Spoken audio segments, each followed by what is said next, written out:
तर माझ्या सर्व शेतकरी बांधवांना आणि युवकांना एक विनंती आहे, की तुम्ही फक्त शिक्षण घेतलं आणि त्या क्षेत्रामध्येच करिअर करायला पाहिजे, असंही मी तुम्हाला त्या ठिकाणी एक खोडून काढतो. कारण माझं क्षेत्र जर बघितलं तर माझं MBA झालंय. मी पूर्णपणे फायनान्शियल इन्स्टिट्यूटमध्ये काम करायला पाहिजे, अशा स्वरूपाचं काम केलंय. परंतु मी आता शेतीमध्ये उतरलोय. त्याच्यामध्ये असा फायदा आहे, की तुम्ही मॅनेजमेंटचं जे स्किल शिकला, ते तुम्ही शेतामध्ये जर का अंमलात आणलं आणि ते जर का त्याच्यामध्ये चांगल्या पद्धतीने युनिटिव्ह पद्धतीने तुम्ही जर का करायला लागला, तर तुम्हाला शेतामधनं मिळणाऱ्या ज्या संधी आहेत, ह्या मोठ्या प्रमाणात आहेत.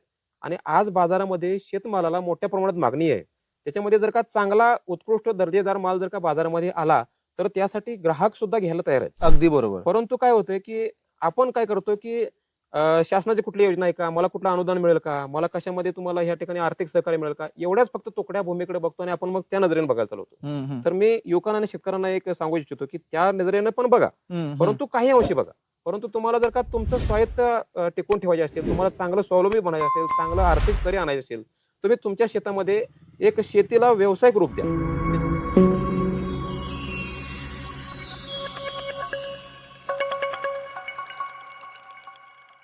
प्रेक्षको नमस्कार. मी आज एका अशा शेतकऱ्याशी तुमची भेट घालून देणार आहे. अशा एका शेतकऱ्याशी मुलाखत घेणार आहे, की जी यूएसची म्हणजे अमेरिकेच्या कंपनीसोबत त्यांनी नोकरी केलेली आहे. बराच शिक्षणातलाही त्यांचा खूप चांगला अनुभव आहे. या सगळ्या अनुभवातून समृद्ध होऊन या सगळ्यापेक्षा शेती उत्कृष्ट आहे, हे त्यांच्या लक्षात कसं आलं, हे तर जाणून घेऊ. यूएस मधल्या नामांकित कंपन्यांची नोकरी त्यांना का सोडावी वाटली, हे तर जाणून घेऊ. त्यांचं MBA पर्यंतचं उच्च शिक्षित आहेत, हे सगळं जाणून घेऊ. दुसरं एक मला तुम्हाला त्यांची ओळख करून द्यायची आहे.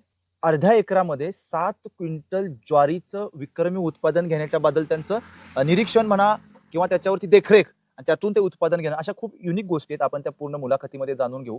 भारताचा विचार करताना कृषीच्या बाबतीमध्ये महाराष्ट्राचं योगदान कधीच नाकारता येणार नाही.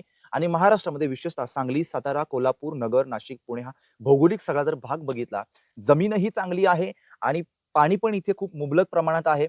याच्यामध्ये एक गोष्ट लक्षात घेतली पाहिजे, टिप अशा अर्थाने घ्या, व्यसन आणि चुकीच्या मार्गाने न जाता शेती जर व्यवस्थित केली, तर माझा तुम्हाला शब्द आहे किंवा मला एक विश्वास आहे, की त्या व्यक्तीचं उत्पादन वार्षिक उलाढाल कुटुंबाचा सगळा खर्च भागून कमीत कमी एक 5-6 लाख राहतील, एक 4 एकर जरी जमीन असली तरी सुद्धा. इतकं चांगलं या महाराष्ट्रामध्ये कृषीच्या बाबतीतलं वातावरण आहे. त्या सगळ्या गोष्टी नियोजनबद्ध आपण केल्या पाहिजेत. जेव्हा मी खंडागळे सरांकडे आलो, तेव्हा अगदी शेतीची अवजारे कुठे ठेवायची, त्याचं कसं नीटनेटकेपणा असला पाहिजे, धान्याचं कोठार कसं असलं पाहिजे, त्यानंतर रोज वापरली जाणारे अवजारे कसे असली पाहिजेत. अगदी त्यांच्या शेतामध्ये किंवा घराच्या आजूबाजूला पडलेला पालापाचोळा सुद्धा त्याचं पण व्यवस्थित एका ठिकाणी संकलन केलं जातं आणि त्याच्यापासून खत बनवला जातो. त्याचबरोबर त्यांचं गावामध्ये सुद्धा खूप चांगलं काम आहे. शेतकऱ्यांना शेतीच्या बाबतीमध्ये आधुनिक विचार त्यांच्या मनात कसा रुजवला जाईल, शेतकरी नवीन-नवीन प्रयोग कसे करू शकेल, या सगळ्या संदर्भात आपण बोलणार आहोत. त्यांची स्वतःची वडिलोपार्जित 3 एकर 10 गुंठ्याच्या आसपास शेती आणि इतर ते बरंच कॉन्ट्रॅक्ट फार्मिंग ज्याला आपण म्हणतो, तसं ते इतर आणि शेती बरीच करतात. तर हा सगळा व्याप समजून घेऊ.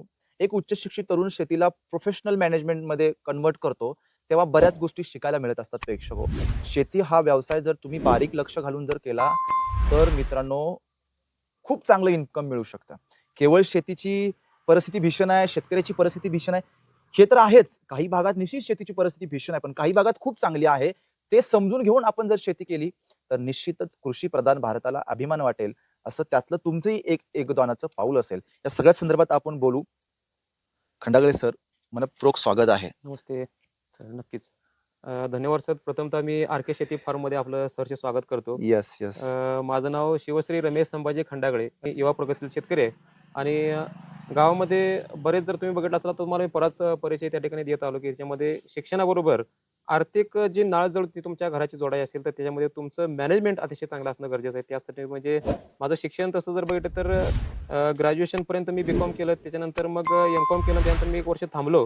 त्यानंतर मी शेतीकडे वळालो. त्याच्यामध्ये काही बागायती क्षेत्र निवडलं. त्यामध्ये डाळिंबाची बाग सुद्धा लागवड केली. त्याच्यानंतर पुन्हा मग आणखीन बऱ्याच घरच्या बाकीच्या अडचणीमुळं मी पुन्हा शिक्षणाकडे वळालो. पुन्हा 2 वर्ष त्यामध्ये MBA केलं आणि त्याच्यानंतर मी पहिल्यांदा मी शिपिंग कंपनीमध्ये त्या ठिकाणी नोकरीच्या निमित्तानं पुण्या या ठिकाणी राहायला गेलो.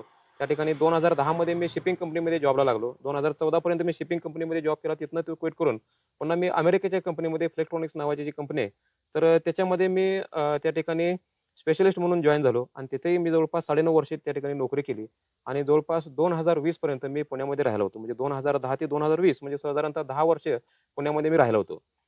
त्याबरोबरच मी गावाकडे येणं-जाणं होतं माझं. आठवड्यातून शनिवार-रविवारी सुट्टी असायची. त्याच्यानंतर महिन्यातून मी 4-2 सुट्ट्या ऑफिसमधनं मागून घ्यायचो आणि शेताकडे यायचो. त्यामुळे शेतीची नाळ जी होती ती कंटिन्यू जोडलेली होती.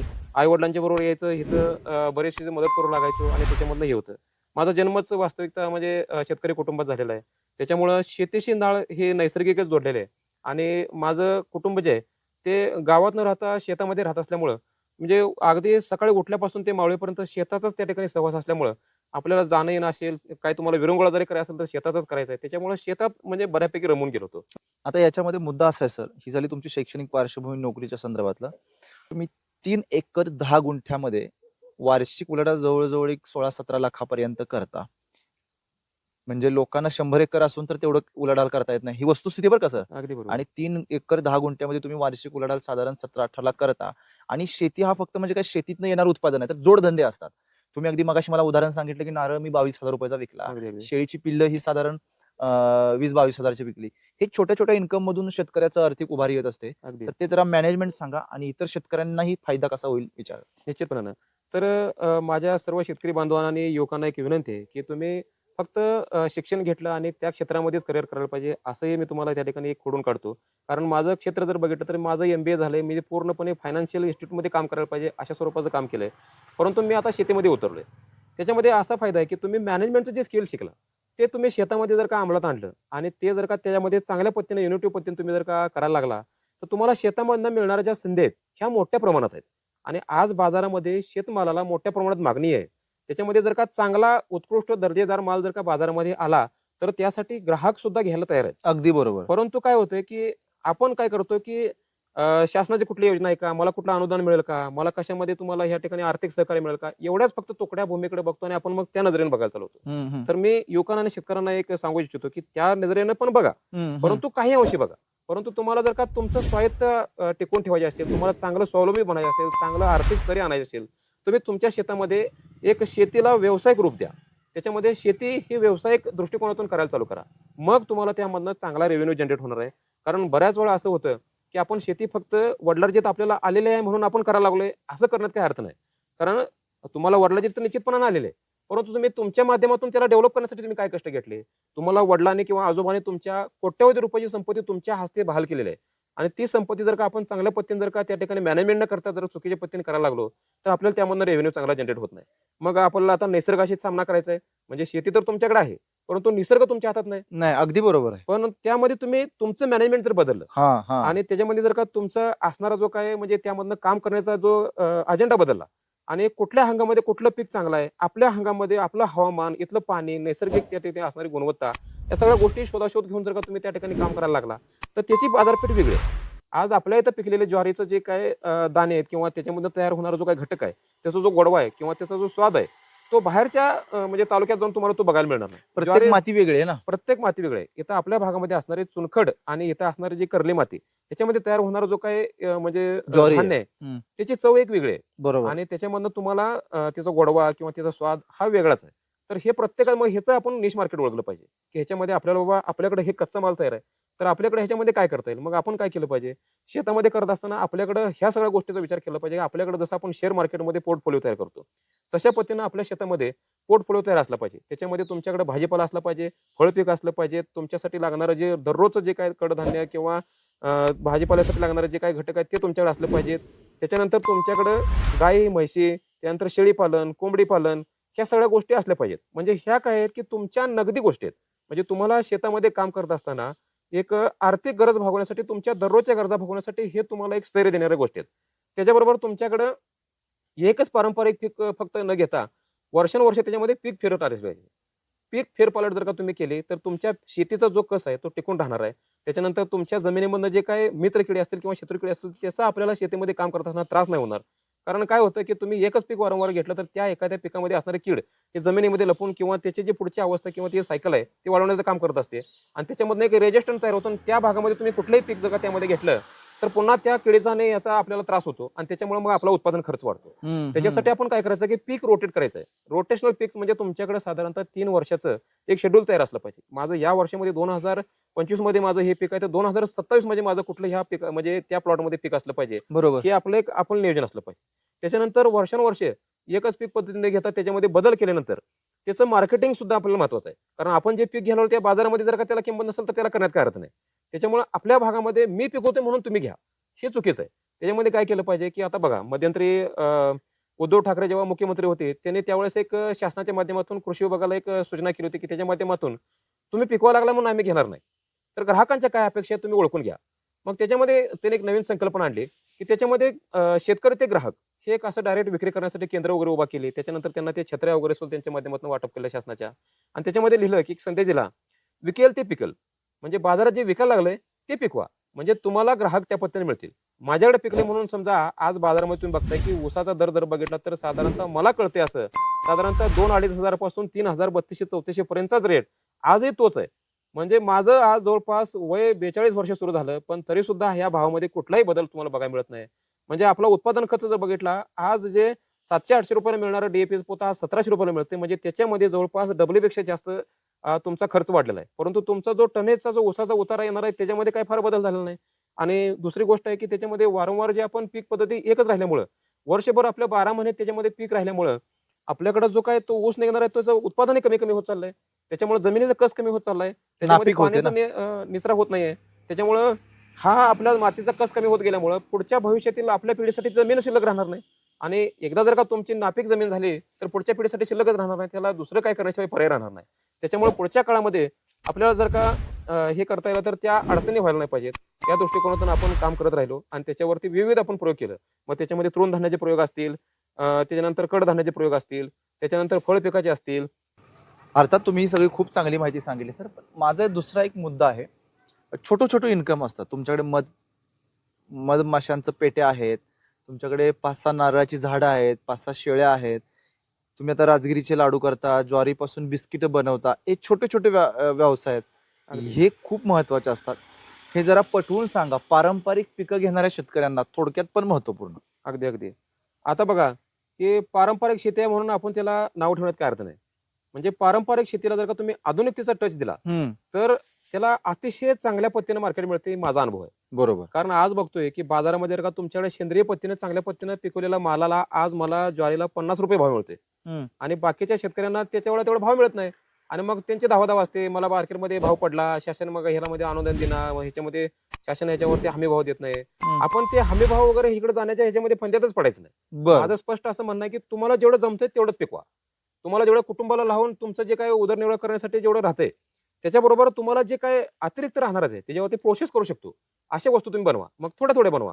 जर का तुमच्याकडे 20 एकरचा प्लॉट आहे, तर तुम्ही 5-5 एकरचे त्या ठिकाणी क्लस्टर बनवा. तुम्ही एकच पीक सगळ्या ह्याच्यामध्ये 20 एकरमध्ये घेण्यापेक्षा तुम्ही 5-5 एकरचे जर क्लस्टर बनवले आणि त्याचा जर का ग्राहक वेगवेगळा तयार केला, तर मग त्याच्यामध्ये तुम्हाला चांगल्या पद्धतीने नियोजन करता येते. मग त्याच्यामध्ये आता मी काय केलेलं आहे, की माझ्याकडे अर्धा एकरचा भाजीपाला असतो. आता 3 एकरामध्ये जर का तुम्ही विचार केला, माझ्याकडे मक्याचं पीक 1 एकरचं असतं. त्यानंतर खरीप हंगामामध्ये माझ्याकडे नाचणी असते, राजगिरा असतो, वरई असतं, कोडो असतो. त्याच्यानंतर जर का रब्बी हंगामामध्ये विचार केला, गहू असतं, हरभरा असतो, मका असतो. त्यानंतर तुम्हाला ज्वारी असते. मग ह्याच्यामध्ये काय होतं, की दोन्ही हंगामामधले हे 4-4 महिन्याचे हंगाम आहेत. म्हणजे साधारणतः 120 दिवसाचा हा कालावधी असतो. तर 120 दिवसात जर का तुम्ही सायकल तयार केलं आणि साधारणतः मार्च, एप्रिल नंतर आपण जर का त्या पिकाचे निघाल्यानंतर त्याचं सगळं पाचट वगैरे सगळं ते शेतामध्ये गाडून घेऊन आपण जर का त्याची मशागत करून ठेवली, तर शेताला 3 ते 4 महिने आपल्याला रेस्ट देता येते. त्याच्यामुळे काय होते, की जमीन सोलराईज होते आणि जमीन सोलराईज झाले, की त्याच्यामध्ये आपल्याला जमीन पुन्हा ताकदवान तयार करता येते. त्याच्यामुळे काय होतं, की पुढचं पीक तुम्हाला आणखीन जोमान येतं. मग आपण जर का समजा ऊसच लावला किंवा एखादंच पीक जर का घेतलं, तर बहुवार्षिक पीक घेतलं तर आपल्याला त्यामध्ये काय होणार, तुमची जमीन त्या ठिकाणी नापीक नापीक होत होणार जाणार ना, आहे. एकसारखं पीक हां, झाल्यामुळे. तर त्याच्यामधनं ते झालं आणि जे तुम्हाला वेगवेगळं माध्यमं तयार झाली. याच्यामध्ये ज्वारी आली माझ्याकडे, गहू आला, हरभरा आला, नाचणी आली, राजगिरा आला. म्हणजे माझ्याकडे मोठ्या प्रमाणामध्ये पोर्टफोलिओ तयार झाला. माझ्याकडे एकच संख्या राहिली नाही. म्हणजे माझ्याकडे फक्त ज्वारी तर ज्वारीच राहिली नाही. माझ्याकडे फक्त गहू तर गहूच राहिलं नाही. त्याच्यामुळे काय केलं, की माझ्या कुटुंबासाठी लागणारं धान्य मला स्वतःला मिळालं. त्याच्यामुळे हे धान्य मला विकत आणायची गरज नाही. त्याच्याबरोबर जो भाजीपाला आहे, तुम्ही कमीत कमी प्रत्येक शेतकऱ्याने 1 गुंठा तरी कमीत कमी एक स्वतःचा भाजीपाला असला पाहिजे. त्याच्यामुळे तुमचे जे लागणारे घरी लागणाऱ्या ज्या भाज्या आहेत, ते सेंद्रिय पद्धतीने घरच्या घरी जर बनवून, आता काय होते बघा, आपण शेतकरी म्हणतो आणि पिशवी घेऊन बाजारात जातो. हा, मग तुम्ही जर म्हणता आपण शेतकरी कसं म्हणणार याला? मग ही गोष्ट थोडंसं बाजारात जाऊ द्या, पण भाजीपाल्यासाठी नाही पाहिजे. ते गोष्ट महत्वाची आहे. आपण पिशव्या घेऊन बाजारात जर का शेतकरी स्वतः आणत असेल, तर मग शेतकरी कसं म्हणणार? म्हणून शेतकऱ्याचा जो कन्सेप्ट आहे तोच आपण बाजूला ठेवलाय आणि आपण एकरी बाजूने चाललोय, तर ते गोष्ट झाली नाही पाहिजे. मग त्या दृष्टिकोनातून आपण विचार करणं गरजेचं आहे. हा. त्याचबरोबर आपल्या जे काय लागणारे घट, आता तुमच्याकडे जे काही वस्तू एखादी पिकत नाही ते तुम्ही बाजारातून जरूर आणा. समजा तुमच्याकडे बटाटे पिकत नाहीत किंवा तुमच्याकडे अजून कांदा चांगला येत नाही, एक दोन गोष्टी आहेत ते तुम्ही आणल्या तर हरकत नाही. परंतु सगळाच भाजीपाला तुम्ही विकत आणत असाल आणि मग त्याच्यावरती मग परत आपण काय होतं की आजार पण वाढलं, मग त्याच्यामध्ये दवाखान्याच्या चक्रा वाढल्या, मग त्याच्यामध्ये तुमचं 4-2 दिवस मग शेतात काम करणं त्याच्यावरती परिणाम होतो.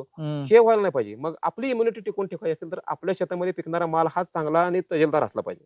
मग आपण डोळ्याने बघतोय की आपण ह्याच्यामध्ये कुठले रसायनं घातलेत, कुठलं खत घातलंय आपल्याला माहिती आहे आणि मग ते आपल्याला खाण्याच्या लायक नसेल तर आपण दुसऱ्याला कसं विकणार? मग बऱ्यापैकी काय झालं की आज मार्केटमध्ये उत्पादन वाढीच्या फंद्यामध्ये पडल्यामुळं बरेच मंडळी काय करतात ते अतिरिक्त रासायनिक खतांचा वापर करतात. त्याच्यामध्ये त्या पिकाला तिची भूक किती आहे, तिची गरज किती आहे हे न विचार करता मग मोठ्या प्रमाणात त्याचा वापर झाल्यामुळं काय झालं की आज जमिनी त्या ठिकाणी दगडासारख्या बनायला लागल्या. त्याच्यामध्ये क्लोराईडचं प्रमाण वाढायला लागले. त्याच्याबरोबर दुसरी गोष्ट आहे की आज बघा की पहिलं बैलांना मशागत व्हायची, त्यानंतर छोटे ट्रॅक्टरनं व्हायला लागले, त्यानंतर मोठे ट्रॅक्टर आले. आता 65 एच.पी. ट्रॅक्टर लावलं तरी त्याला अगदी आता ओढताना अवघड व्हायला लागले. कारण का की एवढा त्याच्यामध्ये दगडासारखा तो घटक बनायला लागला. कशामुळे वाटतंय सर? हे मातीतल्या जीवाणूंची जी संख्या आहे ती हळूहळू नष्ट होत चालली. म्हणजे ह्याच्यामध्ये वारंवार आपण फक्त रसायनाचा मारा करत गेलो, त्याच्यामध्ये जीवाणूंचा काउंटच कमी झाला. माती हे सजीव आहे, माती हे जिवंत आहे, परंतु त्याच्यामध्ये असणारा जो काउंट आहे जीवाणूंचा तो अतिशय चांगल्या पद्धतीने मेंटेन झाला पाहिजे. तुमच्याकडे असणारे जे काही नैसर्गिक खत आहेत, कंपोस्ट आहेत, त्याच्या माध्यमातून तुम्ही ते काम केलं पाहिजे आणि त्याच्या माध्यमातून जर का तुम्ही सुरुवात केली तर मग तुमचा उत्पादन खर्च हा कमी होणार आहे. म्हणजे तुमच्या शेतामध्ये निघणारा जो काडेकचरा आहे तो माझ्याकडे मी कसं केलंय, महात्मा गांधी रोजगार हमी योजनेअंतर्गत आपल्याला शासन त्या ठिकाणी नाडेप आणि कंपोस्ट खत याचं युनिट देतं. ते जर का युनिट आपण आपल्या शेतावरती उभा केलं तर ह्याला जवळपास 25,000 रुपयाचं शासनाचं अनुदान आहे आणि आपल्याला हे पूर्णपणे 100% अनुदान असणारी ही योजना आहे. ती जर का आपल्या शेतामध्ये उभा केली तर जवळपास एका वेळेस नाडेपचं खत 2.5 टन आणि गांडूळ खताचं खत हे जवळपास 2.5 टन, साधारणतः आपण 2-2 टन पकडूया, म्हणजे 4 टन तुम्हाला एका प्लॉटसाठी चांगल्या पद्धतीने सफिशियंट आहे. तेवढं जर का तुम्ही त्या ठिकाणी घातलं तर निश्चितपणे तुम्हाला बाहेरचं कुठलं रसायन आणून घालायची गरज नाही. जर का तुम्ही हे सायकल रिपीट करत गेला आणि पीक फेरपालट गेला तर त्या पिकाचे निघणारे अवशेष आहेत ते पुन्हा काढून घ्यायचे. त्याच्यानंतर उन्हाळ्याच्या दिवसामध्ये खोलगट नांगरट करून त्यामध्ये तुम्ही जर का उन्हाळ्याच्या दिवसामध्ये आपण काय करायचं की मशागती सगळी कामं आहेत ही सगळी सकाळी 6 ते 11 या वेळेमध्ये करून घ्यायची. त्याचं कारण असं की सकाळच्या वेळेमध्ये जवळपास 6 ते 11 या वेळेमध्ये पक्षी त्यांच्या अन्नशोधामध्ये बाहेर पडले असतात. त्याच्यामुळे शेतातनं जे काय तुमच्या पिकामध्ये जे तयार झालेली कीड आहे ती पुन्हा काय करणार आहे, तुमचं पीक निघून गेल्यानंतर मातीमध्ये स्वतःला गाडून घेणार आहे आणि पुढचं सायकल वाढवण्यासाठी पुन्हा ती तयारी करणार आहे. त्याच्यामुळे आपण काय करायचं, जेव्हा मशागत करतो तेव्हा तुम्ही सकाळी 6 ते 11 या वेळेस जर का मशागत केली तर सकाळी 6 ते 11च्या वेळेमध्ये जे पक्षी बाहेर जाणार आहेत ते तुमच्या शेतामध्ये येतील आणि जे कोशावस्थेत गेलेले जे कीड स्वतः विसून खातील. त्याच्यामुळे तुमचं जे पुढचं जे ह्याच्यावरचा म्हणजे औषधाचा किंवा कीड नियंत्रण करण्याचा जो खर्च आहे त्याच्यामध्ये बराच खर्च तुमचा तिथं कमी होतो. जवळपास 25 ते 30% खर्च हा तुमचा प्राथमिक अवस्थेतच कव्हर होतो. त्याच्यानंतर तुमचं पीक पुढचं कुठलं घेणार आहे त्याच्यानुसार तुम्ही काय करायचं, शेणखत तुम्ही आता काढताय किंवा आपल्याकडे जनावरांचं निघणारं वेस्ट आहे ते सगळं आपण काय करतो, कुठं नेऊन डंप करतो आणि ते नेऊन पण आपण शेतात शेणखत म्हणून किंवा त्या ठिकाणी आपण कंपोस्ट खत म्हणून घालतो. परंतु ते काय करायचं की आपण पूर्णपणे कुजवूनच मग शेतामध्ये घालायचे. त्याच्यामधनं काय आहे की आपण बघा की ओलं खत जर आपण शेतामध्ये घातलं तर त्यात फंगल इन्फेक्शन झालं असतं होय होय आणि बुरशीसारखं जन्य आहे ते रोग त्यामध्ये तुमच्या पिकामध्ये पुन्हा वाढू शकतात. त्याच्यामुळे बुरशीजन्य ह्याच्यामध्ये तुम्हाला पुन्हा औषध आले, पुन्हा त्याचा खर्च वाढला, फवारणीचा वेळ म्हणजे वाढला, या सगळ्या गोष्टी वाढतात. त्याच्यामुळे तुम्ही चांगलं कंपोस्ट झालेलं खत त्यामध्ये शेतामध्ये चांगलं कुजलेलं घालणं ओके. गरजेचं आहे. आता हे सगळं खताच्या बाबतीतलं व्यवस्थापन, हंगाम वाईज पीक पिकं फेरफार घेण्याच्या बाबतीमधलं आणि इतर काही छोटे मोठे जोडधंदे त्याबद्दल तुम्ही खूप विस्तृत सांगितलं. बरं सर, एक लक्षात घेतली पाहिजे आपण गोष्ट, मुलगा शेती करतोय म्हणून त्याला मुलगी न देणं हा एक ट्रेंड सेट झालाय, अशी परिस्थिती आहे. अगदी बरोबर आहे. बरोबर आहे. ठीक आहे. एक तर आपल्याकडे कृषी मंत्रालय आहे. कृषी मंत्रालयाचं अगदी कोट्यवधीचं बजेट आहे. म्हणजे कृषी हा व्यवसाय का सामान्य बाब नाहीये. अगदी अगदी तरी सुद्धा गावगाड्यातल्या शहरातल्या अनेक मुलींची अशी मानसिकता की शेती करतोय म्हणजे काही रेव्हेन्यू सोर्स ठोसपणे नसेल. अगदी अगदी शेतीला नाकारण्याचा त्यांचा मुद्दा काय आहे की इन्कम ठोसपणे नसेल, एक मार्मिकपणे त्याचं उत्पादन नसेल. अगदी अगदी पण तुमच्यासारख्या शेतकऱ्यांनी दाखवून पण दिले की मार्मिक उत्पादन होऊ शकतं, त्याच्यातून रेव्हेन्यू चांगला क्रिएट होऊ शकतो. अगदी तर या पॉडकास्ट निमित्तानं माझी तुम्हाला विनंती आहे की तुम्ही हे जरा सांगा की शेती किती प्रभावीपणे आपल्याला इन्कम देऊ शकते, रेव्हेन्यू क्रिएट करू शकतोय आणि मुलींनी पण ती मानसिकता बदलली पाहिजे ऍक्च्युअली. अगदी 100% खरी गोष्ट आहे. हा, तर हे दोन्ही तुम्ही एकत्र बॅलन्स करून जरा सांगा. अगदी आता माझे शेतकरी कुटुंबातील सर्वच मंडळींना विनंती आहे की या पॉडकास्टच्या माध्यमातून मी सांगू इच्छितो की आपल्याकडे असणारे जे काय विचार आहेत ते थोडंसं एक पारंपरिक पद्धतीचा आपण विचार करतोय ते थोडंसं बदललं पाहिजे.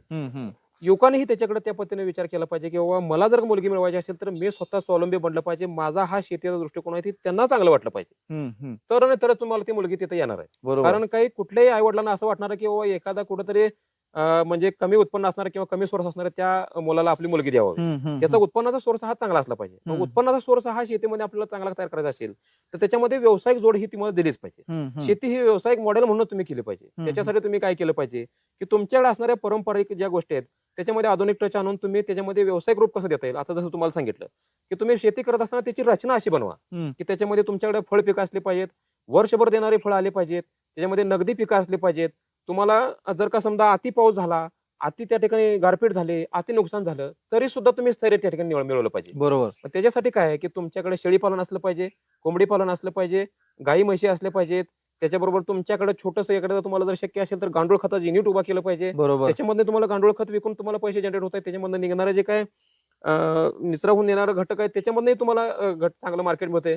आज बाजारामध्ये सेंद्रिय पदार्थ आज आम्ही आमच्या अग्रणी शेतकरी उत्पादक गटाच्या माध्यमातून आम्ही सगळे शेतकरी एकत्रित आम्ही घरच्या घरी सगळे अशा पद्धतीचे जीवाणू कल्चर वगैरे बनवतो आणि जवळपास 26 प्रकारचे कल्चर आणि जीवाणू घरच्या घरी बनवल्यामुळे आमचा मार्केटमधला जो आणून रासायनिक जे वापरायचा खर्च आहे तो फार कमी झालाय. म्हणजे वापरत नाही असं नाही, परंतु त्याचं प्रमाण जे आहे ते अगदी 20-30% वर नगण्य. आणि 70% आपण घरीच बनवतोय. त्याच्यामुळे काय आहे की तुम्हाला ह्यालाही मार्केट आहे. आम्ही 1-1 लिटर मध्ये बॉटल तयार केल्यात. आता जवळपास माझा दशपर्णी 100 रुपये लिटर प्रमाण जातो. माझ्याकडे अंडा अमिनो ऍसिड बनतं हे 100 रुपये लिटर प्रमाण जातं. फिश अमिनो ऍसिड बनतो ते 100 रुपये लिटर प्रमाण जातं. म्हणजे तुम्ही शेती करत असताना इतर शेतकऱ्यांना जर का ते तुम्ही तयार करून दिलं तर त्यांचाही वेळ वाचणार आहे आणि चांगल्या पद्धतीचा माल त्यांना मिळणार आहे. आता तुम्ही जे 2-3 अर्क नाव सांगितले ना ते जरा विस्तृत सांगा थोडक्यात. अगदी अगदी. आता जर का आता पहिला मुद्दा कव्हर करतो, मग त्याच्यानंतर मग मी ह्या संजीवाकडे ह्याच्याकडे वळतो. कारण आपला आता लग्नाचा मुद्दा होता. त्याच्यामध्ये विचार केला तर मुलींनी ही मानसिकता बदलणं गरजेचं आहे. तुम्ही जर का येणाऱ्या त्या कुटुंबामध्ये माझी नैतिक जबाबदारी मलाही येणाऱ्या काळामध्ये चांगला उत्कृष्ट शेतकरी नवरा जर असेल तर का नाकारताय तुम्हाला, हे प्रश्न माझा त्या मुलींना आहे. दुसरी गोष्ट जर का IAS अधिकाऱ्यासारखं जर का त्याचं कुटुंब असेल, चांगलं त्या ठिकाणी घर आहे, 4 चाकी गाडी आहे, चांगले त्या ठिकाणी व्यवस्थापन आहे, तर तुम्ही ह्या ठिकाणी अशा मुलांना नाकारण्याचं कारणच नाही. तुम्हाला घराचा उंबरटा सुद्धा ओढून बाहेर जायची गरज नाही. अशी जर का मुलं तुमच्याकडे असतील तर तुम्ही का नाकारताय ही गोष्ट आहे. कारण तुम्ही शहरामध्ये जाऊन तो मुलगा तुम्हाला आज मी किती शेतकरी कुटुंबातले मुलं दाखवू की तुम्हाला आज दुबईमध्ये फिरायला जातात, थायलंडमध्ये फिरायला जातात. होय होय. मग असेही कुटुंब आहेत की त्याच्यामध्ये आपल्याला मग सगळेच कुटुंब असतील मी असं म्हणत नाही, परंतु सर्वसामान्य माणसाने आपण तो विचार ठेवला पाहिजे की आपलं जेव्हा लग्न झालं त्यावेळेस सर्वसामान्याची जी कुटुंबातली मुलगी केली होती तर त्याही मुलीने समजून घेतलं पाहिजे आपल्या आईवडिलांनी जर का त्यावेळेस केलं असेल तर आपणही त्यामध्ये केलं गरजेचं आहे. आणि तुम्ही स्वतः ठेवलं पाहिजे किंवा आता माझी जशी मिशन मी तुम्हाला निवडताना मी सांगितलं किंवा मला शिकलेली पाहिजे, परंतु माझ्याबरोबर माझ्या खांद्याला खांदा लावून करणारी काम पाहिजे, माझ्या आई वडिलांचा सांभाळ करणारी पाहिजे, माझ्या पाहुण्यारावळांचं किंवा आल्यानंतर हिथं त्या ठिकाणी आदरातिथ्य झालं पाहिजे, माझ्या कुटुंबामध्ये कलह निर्माण झाला नाही पाहिजे, अशी मुलगी असली पाहिजे. तुम्ही एक तुमचं लग्न होत असताना तुम्ही एक किस्सा आहे तुमचा की मुली बघितल्यानंतर तुम्ही नोटबुक वरती सगळं लिहून काढायचा, रूम वरती जायचा, तेव्हा तुम्ही पुण्यात राहायचा आणि त्याच्यानंतर ठरवायचं की आता कोण भारी याच्यातली असं तुम्ही रूममेटला तुमच्या विचारायचं. हो अगदी अगदी. जरा थोडक्यात किस्सा सांगा तो. आता माझं लग्न ठरवताना असं होतं की माझं M.Com झालेलं होतं, त्यानंतर मी पुण्यामध्ये नोकरी लागलो होतो. मग तिथे गेल्यानंतर एक मानसिकता तयार झाली, कारण तिथल्या त्या म्हणजे लोकांच्या मध्ये जेव्हा राहत होतो तेव्हा एक अशी मानसिकता तयार झाली की आपण शहरातच राहिलं पाहिजे. त्याच्यानंतर मग इकडे जरा चांगलं वाटते, जरा शहर बघितल्यानंतर मग थोडंसं गार्डन इकडे तिकडे सगळं बघितल्यानंतर असं जरा फील वाटते, म्हणजे ते नैसर्गिक फिलिंग.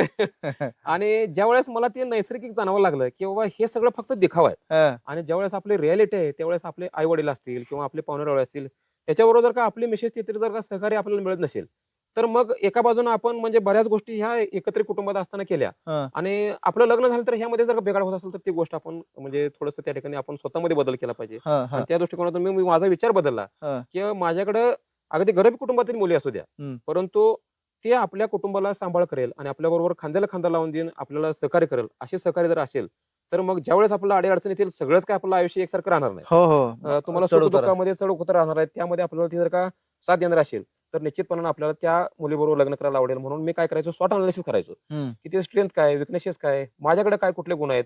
आता मी दिसायला देखणं नाही आणि मी देखणी मुलगी मिळवून आशा करत बसलो तर चुकीच आहे ना. मग आपण ते कुठं विचार केला पाहिजे आपली जसे म्हणजे शरीर ठेवणं आहे किंवा देवाने जसं आपल्याला घडवलंय त्या पद्धतीने दुसऱ्याही मुलं त्या पद्धतीने घडवलं असेल आपण ते ऍक्सेप्टन्स ठेवला पाहिजे. आम्हाला एकदमच गोरी पाहिजे, अगदी बाहुलीसारखी दिसणारीच पाहिजे असं जर का विचार ठेवला तर तुम्हाला मग ते जुळत नाही आणि मग बऱ्याच वेळा असं होतं की तुमचे लग्न असे रखडत जातात आणि मग काल जातो त्यामध्ये आणि मग एक वेळ असे येते की चला कुठले तरी असू दे आपण करून टाकू आता.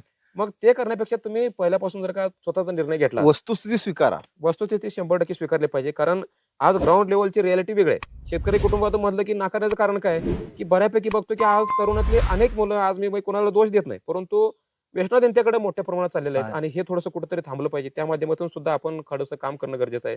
त्या कुटुंबातील असणाऱ्या आई वडिलांचंही त्या ठिकाणी निरीक्षण असणं गरजेचं आहे की आपला मुलगा कोणाकडे जातो, काय करतो, किती वेळ त्या ठिकाणी काम करतोय, काय त्यामधनं करायला लागलाय, खरंच ते जेन्युइन काम आहे का, ते थोडंसं तुम्ही जर का पहिल्यापासून त्याच्यावरती जर का नजर ठेवली तर ह्या गोष्टी पुढे जाऊन होत नाहीत. ओके, आता हा मुद्दा क्लिअर झाला. अगदी तुम्ही त्या 3 केमिकल स्लरी जे तयार करता त्याचा एक्सप्लेन करा. अगदी. आता आपल्याकडं बघा, की कीड नियंत्रणासाठी आपण दशपर्णी अर्क बनवतो. त्याच्यानंतर 10 झाडांची आपण पानं घेतो, ज्याच्यामध्ये जनावरं खात नाहीत. त्याच्यामध्ये ह्याच्यामध्ये चीक येतो, जसं की आपल्याला बघा वड, त्यानंतर कडुनिंब आहे. त्यानंतर तुम्हाला सांगता येईल की आपल्याकडं कण्हेरी असते. त्यानंतर तुम्हाला सांगता येईल सीताफळाचा पाला असतो, तुळशीचा पाला असतो, काळी बाभोळ आहे, त्याच्यानंतर निरगुडी आहे, त्यानंतर कण्हेरी आहे. त्याच्यानंतर तुम्हाला सांगता येईल रुई आहे, धोत्रा आहे. असे जे काही वनस्पती आहेत, ज्याला आपल्याला कुठल्याही पद्धतीचं कीटक आक्रमण करत नाहीत. आणि दुसरी गोष्ट म्हणजे नैसर्गिकरित्या आपल्याला ते मोफत निसर्गामध्ये उपलब्ध आहेत. पळस असेल, असे जे काही वनस्पती आहेत, ज्या आपल्याला निसर्गात आपल्याला गुळवेल जसं का घटक, म्हणजे त्याच्यातनं प्रत्येकाची एक वेगळी म्हणजे घटकाची एक त्यातनं सांगता येईल ते की एकत्रित करता तुम्ही. हां, सगळे घटक आपण 10 घटक एकत्रित करतो. त्याच्याबरोबर आपण काय करतो, की हे घटक आपल्याला किडीचं नियंत्रण मिळवण्यासाठी उपयोग करतात. हं, त्याच्यामध्ये काय करतो, 170 लिटर आपण द्रावण त्या ठिकाणी पाण्याचं घेतो. हं, त्यानंतर आपण काय करतो, की हे सगळे घटक 2-2 किलोच्या प्रमाणात घेतो. फक्त कडुनिंबाचा पाला आपण 5 किलो घेतो. हं, आणि त्याच्यामध्ये देशी गाईचं गोमूत्र एक साधारणतः 20 लिटर, हं. देशी गाईचं 10 ते 20 किलो शेण. हं. त्याच्यानंतर आपल्याला एका वड किंवा पिंपळ असणारे जे बांधावर जे आपण म्हणतो, जिथं जीवाणूंचं काउंट चांगला आहे, हं. अशा ठिकाणची 1 किलोभर माती. हं. त्याच्यानंतर आपल्याकडे असणारं जे काय हळद असते, म्हणजे हं. नैसर्गिक पित्ताने पिकवलेली, हं. त्याच्यात एक 200 ग्रॅम हळद. हं. त्याच्यानंतर आपल्याकडे जे अद्रक येतं, हं. एक 200 ग्रॅम अद्रक. हं. त्याच्यानंतर आपल्याकडे हिरवी मिरची येते. हं. हिरवी मिरची साधारणतः अगदी मोडले तरी डोळ्यातनं पाण्याला पाहिजे अशी कडक मिरची साधारणतः 1 किलो. हं. त्याच्यानंतर एकदम कडक मध्ये तंबाखू 1 किलो. हं. त्याच्यानंतर भीमसेनी कापूर एक साधारणतः 20 ते 40 ग्रॅम. हं. आणि साधारणतः हिंग एक 20 ग्रॅम. हं. एवढ्या प्रमाणात हे सगळं कंटेंट एकत्रित करायचं आणि ते साधारणतः 30 दिवस त्या बॅरलमध्ये 200 लिटरच्या भिजत ठेवायचं. हं. सकाळ संध्याकाळ असं घड्याळाच्या उलट्या दिशेने ढवळून घ्यायचं आणि त्याच्यामध्ये ते द्रावण 30 दिवसानंतर आपल्याला वापरासाठी तयार होणार आहे. आता ह्याचा वापर कशासाठी करायचा, तर आपल्याकडे जवळपास असणाऱ्या शेतामध्ये 250 प्रकारचे जे पीक आहेत, हं. त्या पिकावरती आपल्याला किडीचं नियंत्रण मिळवण्यासाठी, अळीचं नियंत्रण मिळवण्यासाठी हे आपल्याला उपयोग येणार आहे. त्याच्यामध्ये तुम्ही आलटून पालटून 15 दिवसातून 20 दिवसातून एकदा जर का हात त्या ठिकाणी फवारणी घेतली, हं. तर तुमचा हा शेतातील होणारा जो काय रोग किड नियंत्रणाचा खर्च आहे तो बऱ्याच अंशी कमी होतो. आणि तुम्ही एकदा बॅरल तयार केला की एका बॅरल पासून जवळपास 20,000 रुपयाचा कीटकनाशकाचा खर्च तुमचा शेतातल्या शेतात तयार होतो. आता हे एक मुद्दा झाला. अगदी बरोबर. एक स्लरी झाली. आता दुसरं. आता त्याच्यामध्ये आता हे झालं कीटकांच्यासाठी. बरोबर. त्याच्यामध्ये तुमचं म्हणजे पीक वाढायला पाहिजे, बरोबर. पिकाची काळोखी टिकून राहायला पाहिजे. आता फक्त आपण रसायन वापरून करू शकतो असं नाही. हं. आपल्याकडे असणारी साधन सामुग्री कोणती, तर आपल्या घरी आता समजा तुम्हाला मग सांगतो त्या पद्धतीनं अंडामिनाशीड. हं. हे माझ्या गुरुने गजानन अजितराव साहेब जे कृषी सहाय्यक आहेत माझ्या गावचे, हं. त्यांनी आम्हाला हे सगळं मार्गदर्शन केलं. त्याच्या माध्यमातून सगळ्या गोष्टी शिकलो. हं. आणि हे सगळं आज आमच्या प्रत्येक शेतकऱ्यांच्याकडे हे सगळं तयार होते. तर त्याच्यामध्ये काय आहे की पीक वाढीसाठी आपल्याला काय होतं की बऱ्यापैकी नत्राचा वापर होतो. नत्र म्हणजे युरिया. हं. आपण बऱ्यापैकी युरियाचा मोठ्या प्रमाणात वापर करतो. हं. युरियाला सबस्टिट्यूट काय आणि नैसर्गिक पद्धतीने काय, तर हं. त्याच्यामध्ये अंडामिनाशीड, फिश अमिनाशीड, उंबर संजीवक हे हं. घटक जर का आपण वापरायला चालू केले तर आपला होणारा उत्पादन खर्च हा अतिशय कमी होतो किंवा अगदी 100-150 रुपयाच्या ह्याच्यामध्ये तुमचं एकराचं काउंट त्या ठिकाणी करता येतं. हं. आता ते कसं, आता बघा, आता ह्याच्यामध्ये आम्ही बार्टिंगची पण पद्धत वापरतो. समजा तुमच्याकडे तुम्ही शेतकरी आहे, मी शेतकरी आहे, माझ्याकडे देशी कोंबड्या आहेत, तुमच्याकडे देशी कोंबड्या नाहीत. मी तुम्हाला अंडे देईल, समजा तुमच्याकडे लिंबूची झाड आहेत, तुमच्याकडे लिंबू मी आणेल. आणि मग हे बार्टिंग पद्धत करून काय झालं की ह्याच्यामध्ये खर्च कुठला झाला का, काहीच नाही. आणि आपल्याला जे एकमेकांना सहकार्य, अगदी एकमेकांची नाती टिकून राहिली. 100%. आणि हां. मग समजा तुमच्याकडे 7-70 लिंबू मी आणले आणि त्याचा जर रस काढला, त्यामधले बिया आणि चोथा बाजूला करून घेतला आणि साधारणतः 1 लिटर होईल एवढा रस त्या ठिकाणी पिळून घ्यायचा. त्यानंतर देशी कोंबड्याचे साधारणतः एक 10 अंडे घ्यायचे हं. आणि चांगल्या पद्धतीचे घ्यायची, फ्रेश अंडे घ्यायची. हं. एक साधारणतः एक आठवड्याभराचे असतील त्या पद्धतीचे अंडी घ्यायची. हं. आणि एक 2 लिटरची आपल्याकडे चॉकलेटची वगैरे भरणी जी आहे ती पॅक बनते, ज्याच्यामध्ये गॅस बाहेर जाणार नाही अशी भरणी घ्यायची. त्या भरणीच्या तळामध्ये ही अंडी ठेवून घ्यायची न फोडता. हं. त्यानंतर जो आपण लिंबाचा रस काढलाय तो लिंबाचा रस त्या ह्याच्यावरती अंड्यावरती आपण ओतायचा. त्या पूर्ण अखंड अंड्यांवरती ओतायचं. त्याच्यानंतर ते अंडी बुडतील आणि त्याच्यावरती साधारणतः 1 ते 1.5 इंच त्याच्यावरती ते रस वरती येईल इतपत हे करायचं आणि ते बरणीचं पॅक करायचं, घट्ट पॅक लावून करून ठेवायचं.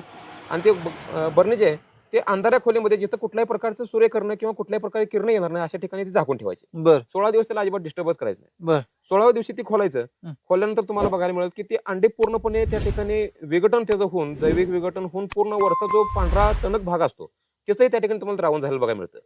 आणि ते पुन्हा काय करायचं, काढायचं आणि ढवळून घ्यायचं. हं. आणि पुन्हा काय करायचं, 16व्या दिवशी आपण सेंद्रिय गुळ जे मिळतो ते 300 ग्रॅम गुळ त्यामध्ये घालायचं. हं. आणि त्याच्यानंतर ते ढवळून घ्यायचं आणि साधारणतः पुन्हा ते भरणीत पॅक करायचं आणि पुन्हा सकाळ संध्याकाळ असं साधारणतः एक 4 दिवस ते ढवळून घ्यायचं द्रावण. साधारणतः 21व्या दिवशी तुमचं हे द्रावण तयार होते. हे तयार झालेलं द्रावण तुमच्या सर्व प्रकारच्या 250 पिकावरती आपल्याला ते एन्झाईम म्हणून वापरता येतं. त्याच्यामध्ये तुमच्या त्या झाडाच्या म्हणजे फळ पीक असेल, त्या ठिकाणी भाजीपाला असेल, तुमचं कुठल्या पद्धतीचं पीक असेल, कडधान्य असेल, धान्य असेल, त्या पिकावरती तुम्ही जर का फवारणी केली तर त्याच्यामध्ये त्या पिकाची जी काही नैसर्गिक ग्रोथ आहे त्याच्यामध्ये त्या पिकाची काळोखी वाढेल, पेशी विभाजन होईल, रोड झोन डेव्हलप होण्यासाठी त्याच्यामध्ये जे काही खोडामध्ये स्टोरेज आहे त्याचं गर्भधारणा चांगली होण्यासाठी मदत होईल. फळं जर असतील तर फळाची चकाकी वाढेल, फळाचा रंग बदलेल, फळाचा चव बदलेल. त्याच्यानंतर जर का तुमची पानं असतील तर पानं रुंद होतात, जाड होतात, त्याच्यामुळे रस शोषणाऱ्या किडींना वगैरे अटॅक करण्यासाठी त्या ठिकाणी ते अटकाव करतं. अगदी नैसर्गिक पद्धतीने. त्यानंतर दुसरं सांगता येतील की आपल्याकडे जे समुद्री मासे मिळतात साधारणतः एक 130 ते 100-150 रुपये, 160 रुपयेपर्यंत किलो मासे मिळतात. हं. आपल्याला ते मासे काय करायचं, बाजारामधून आणायचे. ते मासे साधारणतः 1 किलो मासे आणायचे आणि 1 किलो गुळ. काय करायचं, त्याचा शेपटीचा आणि तोंडाचा भाग फक्त कट करून घ्यायचा आणि आतला तो टाकाऊ भाग आहे तो काढून घ्यायचा. म्हणजे जसं खायला करतो तसं स्वच्छ करून घ्यायचे मासे. स्वच्छ करून घ्यायचे मासे आणि त्यातला जो बाकीचा घटक आहे तो अजिबात काढायचा नाही. फक्त त्यातला जे आतड्याचा वगैरे जो भाग आहे तो टाकाऊ भाग आहे तो काढून टाकायचा. फक्त मांस ठेवायचं. मांस आणि बाकी जो घटक आहे तो तसाच ठेवायचा. 1 किलो माशाचे तुकडे आणि 1 किलो सेंद्रिय गुळ या पद्धतीने काय करायचं, 2 किलोची बरणी आहे त्यामध्ये आपण लगदा बनवायचा हं. आणि ते त्याच्यामध्ये अंधाऱ्या खोलीमध्ये पुन्हा पॅक करून ठेवायचं 30 दिवस. त्याच्यामध्ये काहीच करायचं नाही. आणि फक्त हाय असे मासे पॅक करून ठेवायचे. हा मासे आणि गुळ घालून हे लगदा करून तयार करून ठेवायचं. तर ते तयार करून ठेवलं की तुम्हाला 30 दिवस त्यामध्ये बघायचं पण नाही. हवा बंद ठेवायचा. हवा बंद अंधाऱ्या खोलीमध्ये ठेवायचं, त्याला हं. डिस्टर्ब करायला जायचं नाही. हं. त्यानंतर 30व्या दिवशी खोलायचं आणि 30व्या दिवशी खोलल्यानंतर पुन्हा ते त्याच्यामध्ये तुम्हाला मासे, ते अगदी माशाच्या अंगामध्ये असणारे काटे सगळं तुम्हाला द्रावण तयार झालेलं बघायला मिळतं. आणि ते पुन्हा आपण वस्त्रगाळ करून घ्यायचं आणि वस्त्रगाळ करून घेतलं की त्याच्यामध्ये आपल्याला ते पुन्हा जसं तुम्हाला सांगितलं की अंडा अमिनो ऍसिड जे आहे ते आपल्याला सर्वसाधारणपणे तयार झाल्यापासून 3 महिन्यापर्यंत आपण चांगल्या पद्धतीने वापरू शकतो. म्हणजे त्याची एक्सपायरी डेट 3 महिन्यापर्यंत चालते. हो, हो. त्यानंतर जे हे जे पुढचं एन्झाईम सांगितलं तुम्हाला की त्याच्यामध्ये तुम्हाला सर्वसाधारणपणे फिश अमिनो ऍसिड आहे ते 6 महिन्याचा कालावधी त्याला टिकतो. म्हणजे ओके. तुम्ही एकदा बनवल्यापासून 6 महिन्यापर्यंत वापरू शकता. ते आता ते गुळ आणि ते मासे एकत्र झाल्यानंतर ते लिक्विड हाय असं वापरायचं. हा, परत द्रावणच तयार होतं त्याचं.